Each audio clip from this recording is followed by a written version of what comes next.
Hello students, जैसा कि आप लोग इस वीडियो के टाइटल में आप लोगों ने देख ही लिया होगा कि हम क्लास 12 के बायोलॉजी सब्जेक्ट का जो फर्स्ट चैप्टर है that is reproduction in living organism,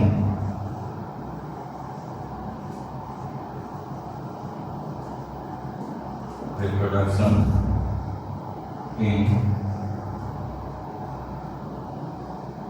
living organism के बारे में आज पढ़ेंगे। तो सबसे पहले मैं आपको कुछ बातें बता दूं। Reproduction, as we all know, it is a very vital process for every living organism to continue their race of species during their life span. It means, मैं आपको लिख देता हूं जिससे आप आसानी से समझ भी सकें। Reproduction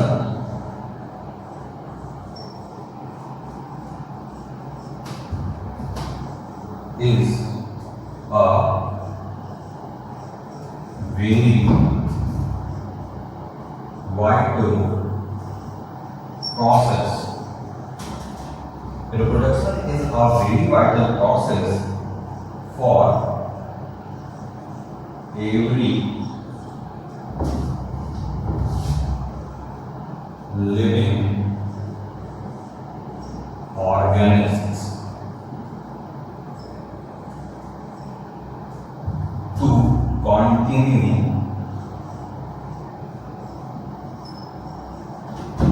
their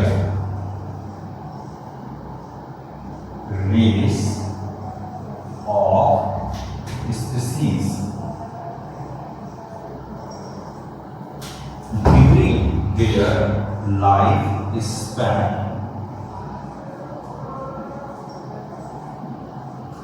During their life span. इसका मतलब ये है कि रिप्रोडक्शन एक ऐसा प्रोसेस है जहां पर हर एक ऑर्गेनिज्म अपने जैसा यंगन्स प्रोड्यूस करता है जो उसकी स्पीशीज को कंटिन्यू करता है। ऐसा वो अपने लाइफ स्पैन के समय में करता है। दूसरा क्वेश्चन जो आता है, व्हाट इज लाइफ स्पैन? तो लाइफ स्पैन की अगर हम बात करते हैं,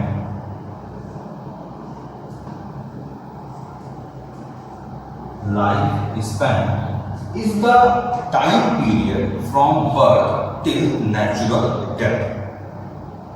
इसको भी लिख देता हूं। the time period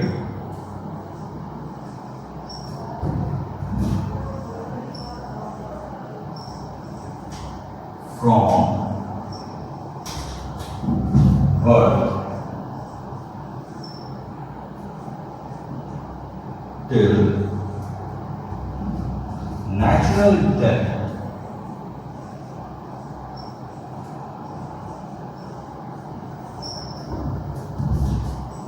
is called life span। तो during the lifespan, when an organism reproduces its own kind of progeny or offspring to continue their race of species, that is known as the reproduction. And lifespan is the time period from their birth till their natural death. This time period is divided. This lifespan is divided into following phases। जैसे birth से लेके puberty तक का जो समय होता है इसे हम कहते हैं ग्रोथ फेज।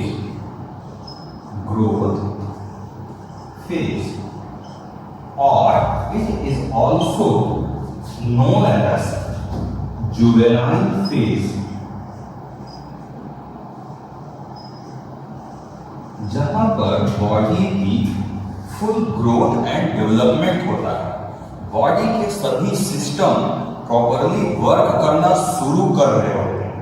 इट मीन्स कि proper growth and development of an organism occurs during this phase. This is the first phase of the lifespan, and it starts from birth till the age of 13 to 14 or 15 years. Then started next phase, that is known as the reproductive phase. Reproductive phase. Commonly it is also known as puberty.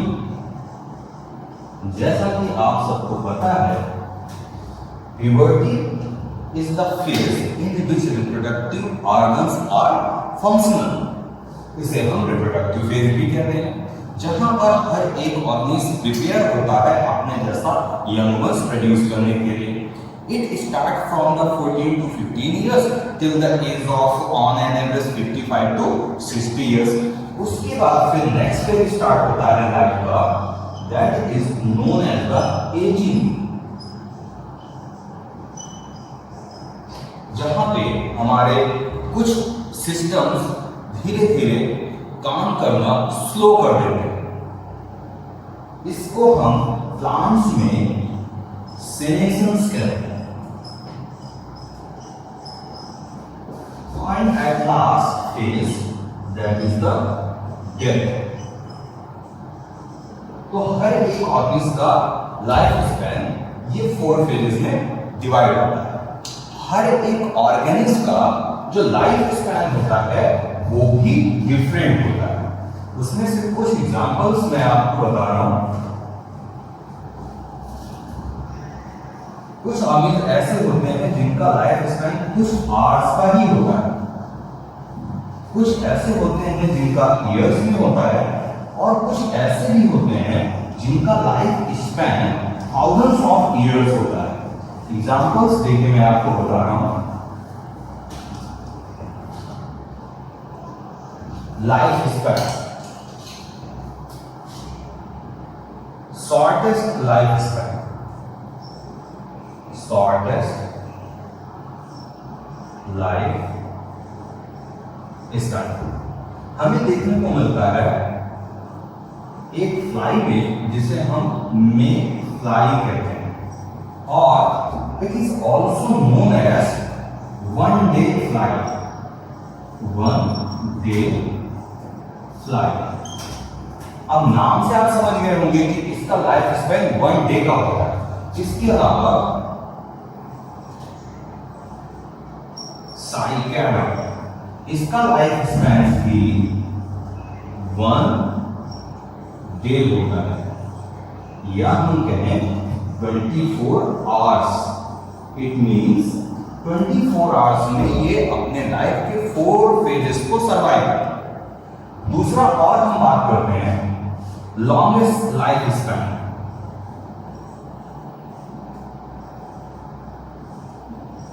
Longest life span हमें plants में देखने को मिलता है. जैसे हम बनाना tree की बात करें तो इसका लाइफ स्पैन 300 to 500 ईयर्स हो सकता है. जैसे कोलकाता के botanical garden, Jagdish Chandra Bose botanical garden में जो बनाना ट्री है उसका life span near about till now 500 years है. इसके अलावा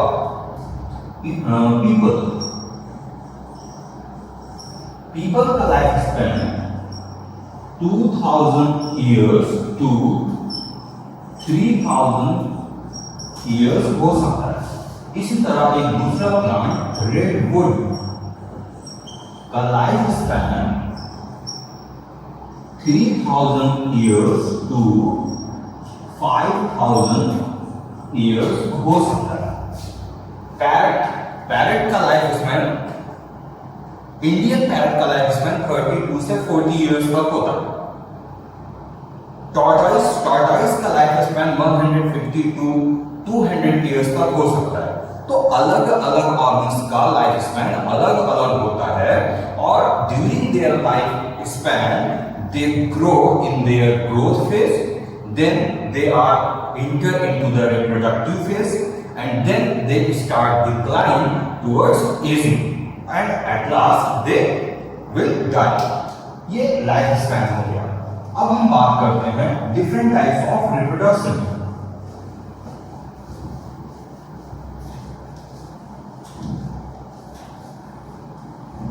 स्टूडेंट्स, आप सबको पता है, आप पहले की क्लासेस में पढ़ चुके हैं कि रिप्रोडक्शन जैसे कि दो तरह का होता है, asexual reproduction and sexual reproduction.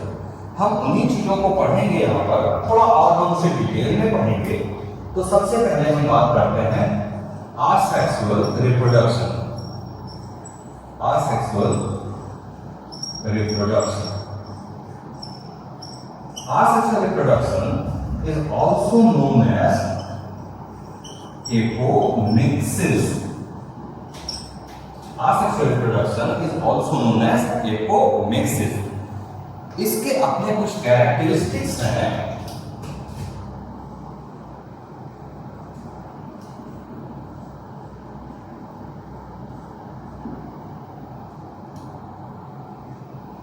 जैसे फर्स्ट,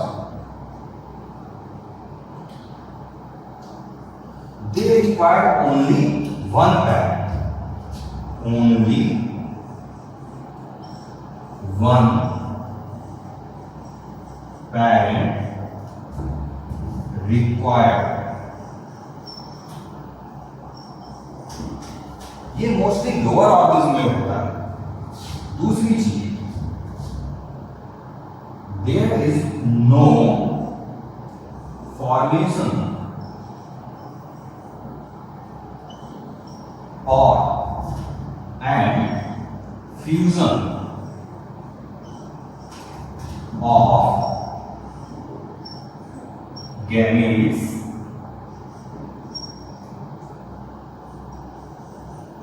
take place। तीसरा, only mitosis cell division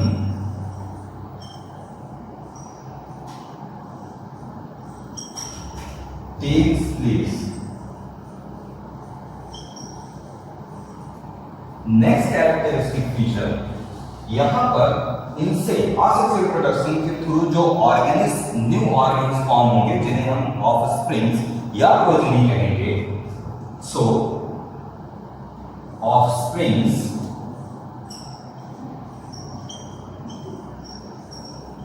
are identical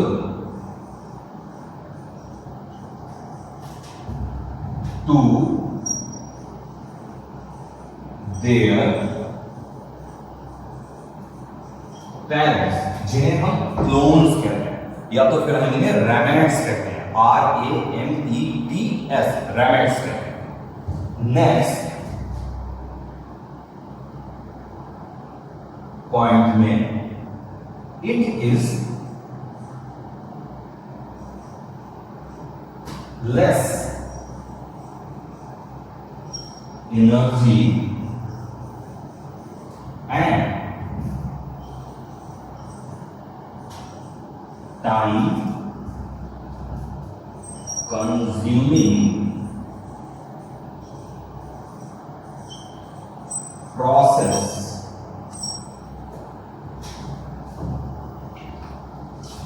एक और पॉइंट हम यहां पे लिखते हैं, ऑफस्प्रिंग्स और progeny are genetically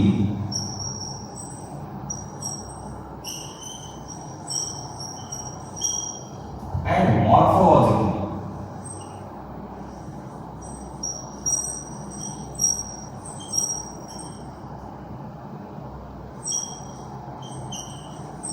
will be same। तो ये कुछ कैरेक्टरिस्टिक्स हैं जो असेक्सुअल रिप्रोडक्शन को डिस्क्राइब करते हैं।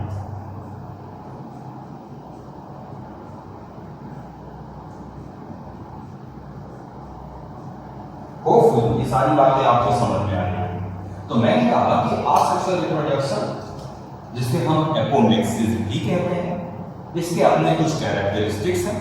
जैसे यहाँ पर केवल एक ही पैरेंट इन्वॉल्व होता है for the formation of new offsprings और प्रोजेनी। दूसरी बात, यहाँ पर ना तो कोई गैमेट फॉर्म होता है और ना ही उनका फ्यूजन होता है। It means there is no fertilization takes place.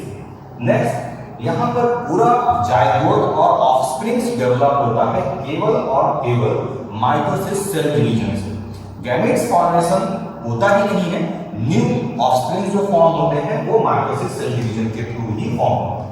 यहाँ पर जो ऑफस्प्रिंग्स फॉर्म होते हैं वो अपने पेरेंट्स के आइडेंटिकल्स होते हैं, जिन्हें हम क्लोन्स कहते हैं या रेमेट्स कहते हैं।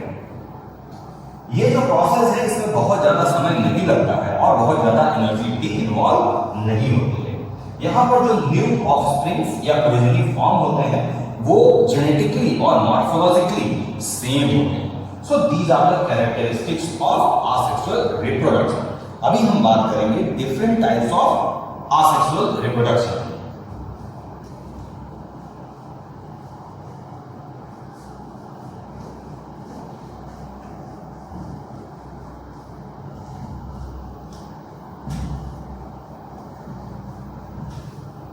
टाइप्स ऑफ आसेक्सुअल रिप्रोडक्शन, जितने भी टाइप्स के हैं ये आप पहले की क्लासेस में भी पढ़ चुके हैं, लेकिन आप भूल गए होंगे, हम उसको फिर से रिवाइज करते हैं। जितनी चीजें आपने पढ़ी हैं वो तो आपको रिवाइज करनी है, लेकिन यहाँ पे कुछ और नई चीजें भी ऐड होती हैं। तो सबसे पहले हम आसेक्सुअल रिप्रोडक्शन इन एनिमल्स देखेंगे। Asexual reproduction or apomixis in animals. Animals में asexual reproduction कई सारे तरह का होता है, उसमें से एक है फिशन।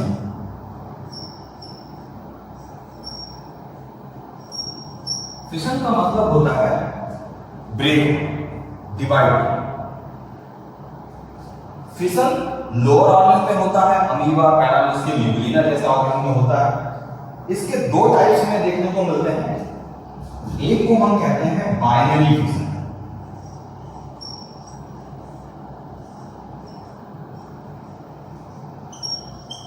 जहां पर ऑर्गन सिंपली डिवाइड होकर दो न्यू ऑफस्प्रिंग्स फॉर्म करता है। लेकिन ये जो डिवीजन होता है ये किस प्लेन से हो रहा है? लॉन्गिट्यूडिनली हो रहा है, ट्रांसवर्सली हो रहा है, या उसका कोई प्लेन नहीं है, कहीं से भी डिवाइड हो सकता है। इस बेसिस पे हम बाइनरी फिशन को 3 मोर कैटेगरी में क्लासिफाइड कर सकते हैं। तो हम बाइनरी फिशन को अगर क्लासिफाइड करते हैं फिर से on the basis of plane through which they divide, तो इसमें है एक इररेगुलर फिशन, दूसरा ट्रांसवर्स फिशन और तीसरा लॉन्गिट्यूडिनल फिशन।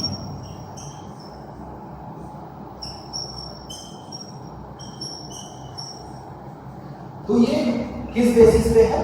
इस बेसिस पे होगा कि जो ऑर्गन्स दो इक्वल पार्ट में डिवाइड हो रहा है वो बॉडी की किस लाइन से डिवाइड हो रहा है। अगर वो कहीं से भी डिवाइड हो जा रहा है तो वो कहलाएगा इररेगुलर फिशन। ऐसा हमें देखने को मिलता है अमीबा। तो इसका एग्जांपल है अमीबा। यहां पर जो न्यू अमीबा फॉर्म होंगे, मैं आपको ऐसे समझा रहा हूं। जस्ट सपोज कि ये कोई अमीबा है, इसका ये न्यूक्लियस है, ये रेगुलरली डिवाइड होगा। लेकिन ये आपको पता है जब भी कोई सेल डिवाइड होती है तो उसमें पहले कैरियोकाइनेसिस होता है। मींस पहले उसका न्यूक्लियस डिवाइड होता है, फिर उसका साइटोप्लाज्म डिवाइड होता है। साइटोप्लाज्म के डिवाइड होने के प्रोसेस को हम साइटोकाइनेसिस कहते हैं और न्यूक्लियस के डिवाइड होने के प्रोसेस को हम कैरियोकाइनेसिस कहते हैं। इररेगुलर फिशन होगा लेकिन हमेशा न्यूक्लियस के परपेंडिकुलर होगा। तो यहां पर जब ये कोई एडल्ट अमीबा डिवाइड होगा तो इससे दो न्यू अमीबा फॉर्म, लाइक ये जो न्यू अमीबा फॉर्म होंगे ये अमीबिक गुली है। एग्जाम्पल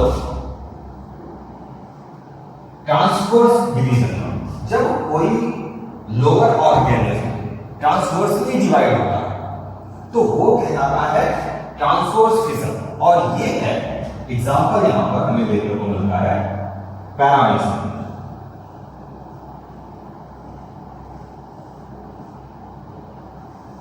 पैरामीशियम यहां पे ट्रांसवर्सली डिवाइड होता है। पैरामीशियम में दो न्यूक्लियस होते हैं, एक माइक्रो न्यूक्लियस होता है, एक माइक्रो न्यूक्लियस होता है। इस डिवीजन से पहले माइक्रो न्यूक्लियस डीजनरेट हो जाता है और उसके बाद फिर वो अमीबा ट्रांसवर्सली डिवाइड होता है। इसके बाद नेक्स्ट होता है type of binary fission is the longitudinal division. ऐसा हमें देखने को मिलता है Euglena. Euglena longitudinal vertically divide होता है तो वो लॉन्गिट्यूडिनल फिशन हो गया। तो ये इसके बाद जो नेक्स्ट टाइप ऑफ फिशन है वो कहलाता है मल्टीपल फिशन।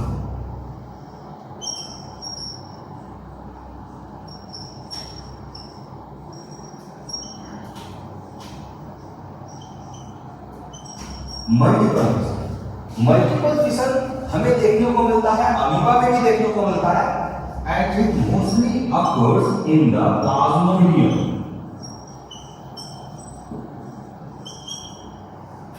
यहां पे सिंपली होता क्या है,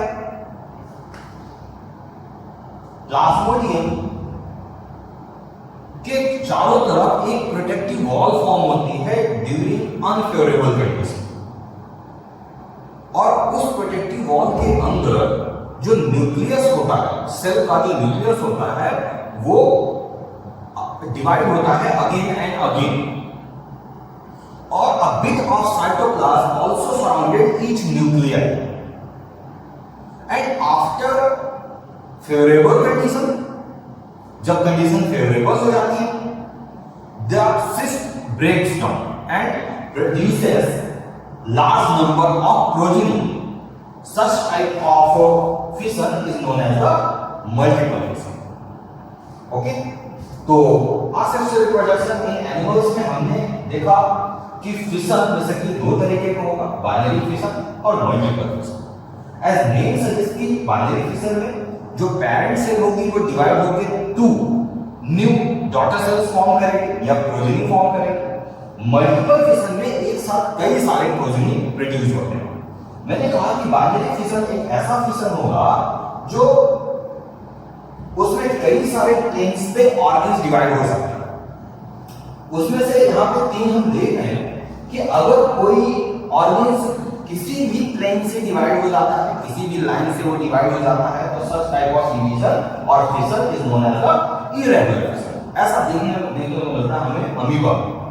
दूसरा ट्रांसवर्स फिशन, जब कोई single cell organism transversely horizontally divide होता है तो वो कहलाता है ट्रांसवर्स फिशन। एग्जांपल हो गया पैरामीशियम। और जब कोई ऑर्गेनिज्म वर्टिकली डिवाइड होगा तो वो कहलाएगा लॉन्गिट्यूडिनल फिशन। एग्जांपल हो गया यूग्लिना। ओके, अब next type of asexual reproduction की बात करें।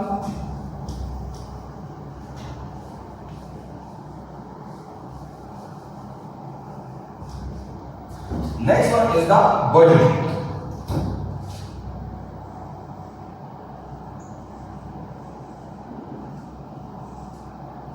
बर्डिंग एज नेम सजेस्ट कि बर्डिंग एक ऐसा प्रोसेस है जहां पे पेरेंट बॉडी के आउटर और इनर सरफेस पर एक बड लाइक स्ट्रक्चर फॉर्म होता है, और that bud like structure after attaining a certain height they detach from their parent body and become a new individual. This type of reproduction is known as the budding.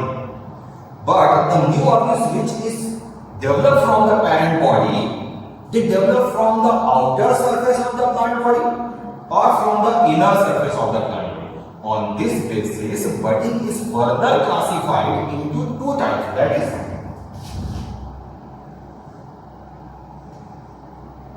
exogenous budding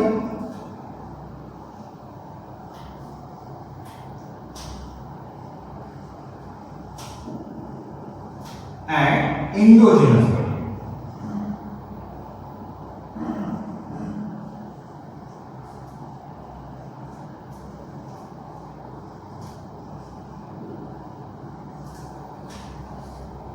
as you can see exo means outer surface से एक new individual form हो रहा है। ऐसा हमें देखने को मिलेगा ईस्ट में हाइड्रॉन, जहां पे पैरेंट बॉडी के आउटर सरफेस से एक bird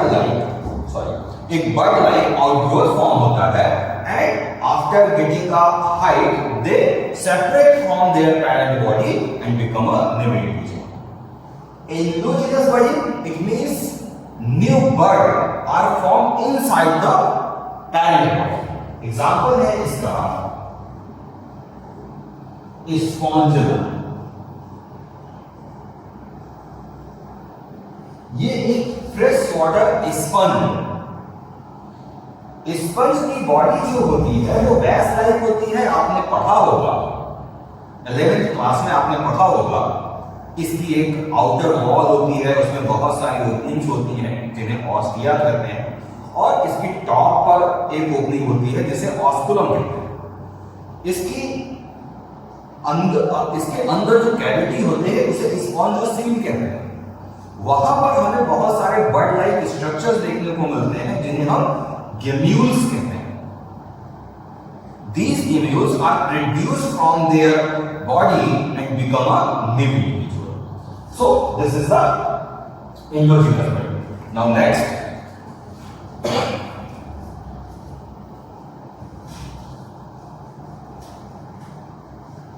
fragmentation.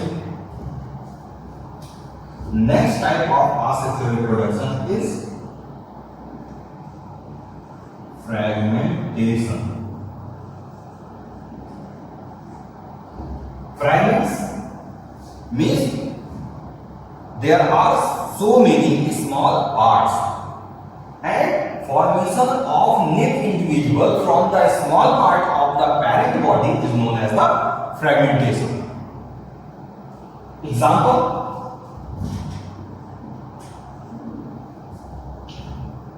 spirogyre,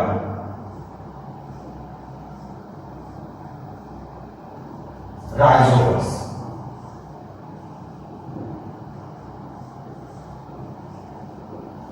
It is also a type of asexual reproduction. Fragmentation is the type of asexual reproduction in which new organisms are formed from the fragments or the parts of the parent body. And examples are the spirogyra, rhizomes, etc. Next type of asexual reproduction is the regeneration.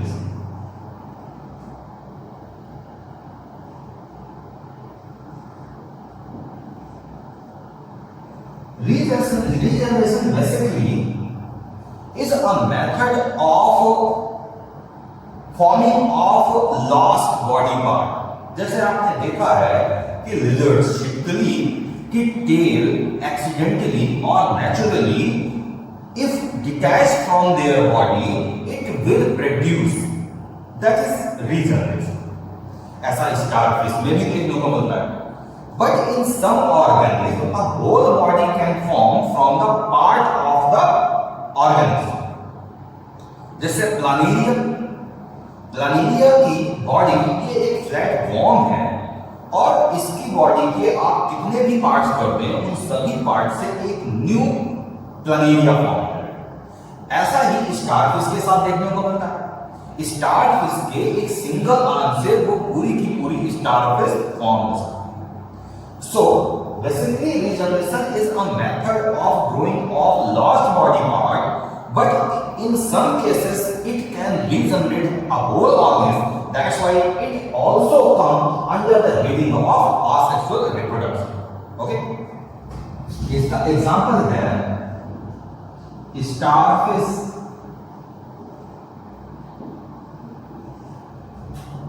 प्लानिडियम,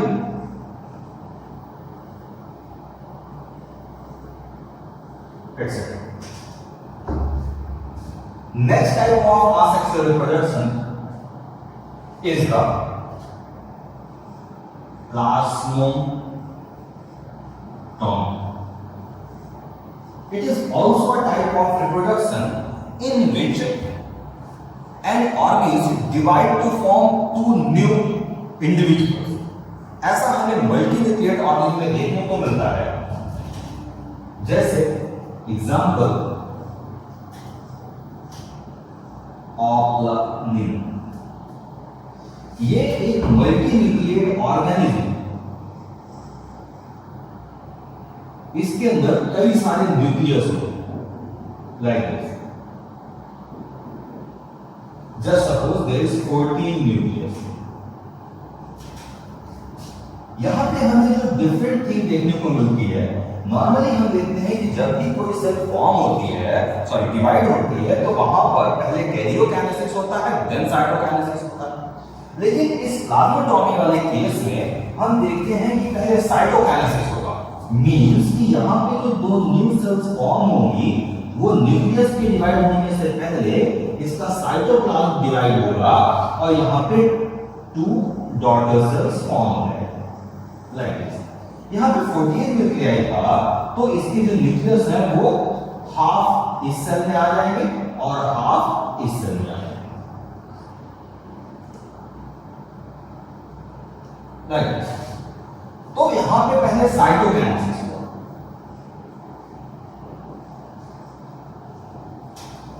और जब ये दो daughter cells form हो गई, अब इन sales के अंदर यहां पे इसका जो न्यूक्लियाई है वो डिवाइड होगा, केवल न्यूक्लियस डिवाइड होगा।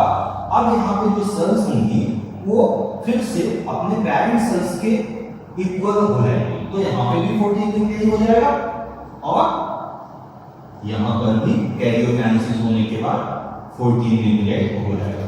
तो यहां पे पहले साइटोकाइनेसिस होगा और उसके बाद कैरियोकाइनेसिस होगा, ठीक है सर। तो ये different types of asexual reproduction है इन एनिमल्स।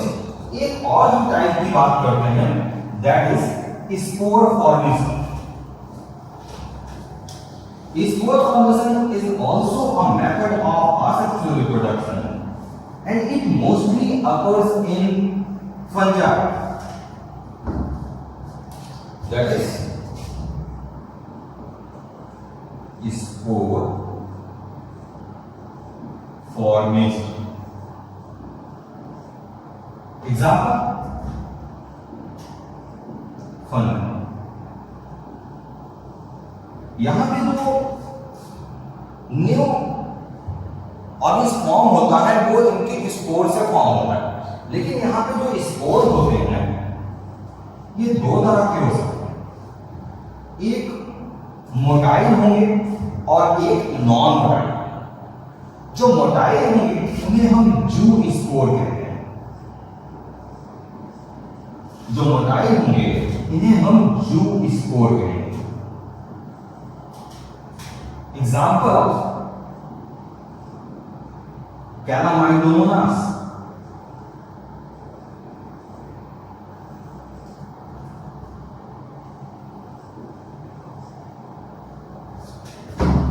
Eulophis.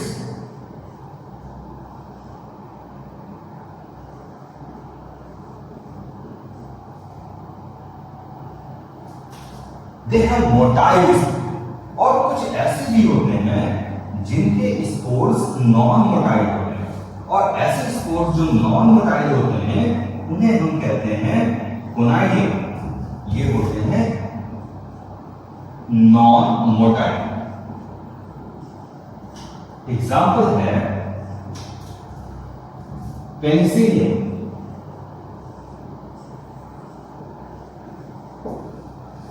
तो these are the different types of asexual reproduction. मैंने आपको बताया कि asexual reproduction is a method of producing a new genus. In animals it occurs by different methods, जिसमें से एक मैंने आपको बताया फिशन, जो दो तरह का होता है, that is binary fission and multiple fission. मैंने कहा कि binary fission can be further divided into three types. These are the irregular, transverse and longitudinal. Multiple fission produces many new offsprings in a single time. Next one is the budding. It also occurs in the lower organs. It is also classified into two types, that is endogenous budding and exogenous budding. Examples आप याद रखिएगा, जरूरी है। Next हम लोगों ने पढ़ा fragmentation, जहां पे हमने देखा new organs are form from the fragment और small part of the parent body, spirogyra and starfish etcetera. Next one is the regeneration. Regeneration basically not a method of reproduction, but in some cases it can form a new whole organism. That's why it is also under the heading of asexual reproduction. And then हम लोगों ने पढ़ा spore formation के बारे में. So these are the different types of asexual reproduction in animals. अभी हम बात करेंगे different types of asexual reproduction in plants.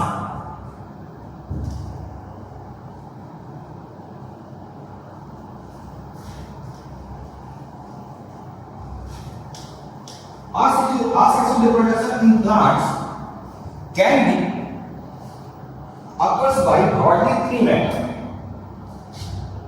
पहले मैं लिख लेता हूं asexual reproduction or apomixis in plants. तो plants में asexual reproduction बेसिकली तीन मेथड से हो सकता है. उसमें से एक है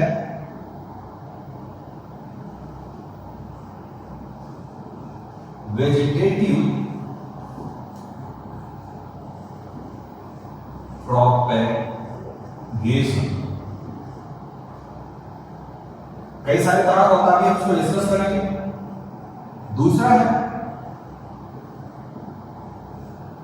agamospermy. It is also classified into many types. And the third one and recently developed, that is micro propagation, and commonly it is also known as tissue culture. So these are the three broad methods of asexual reproduction in plants. अब हम इसको one by one describe करेंगे. तो सबसे पहले हम बात करते हैं वेजिटेटिव प्रोपेगेशन.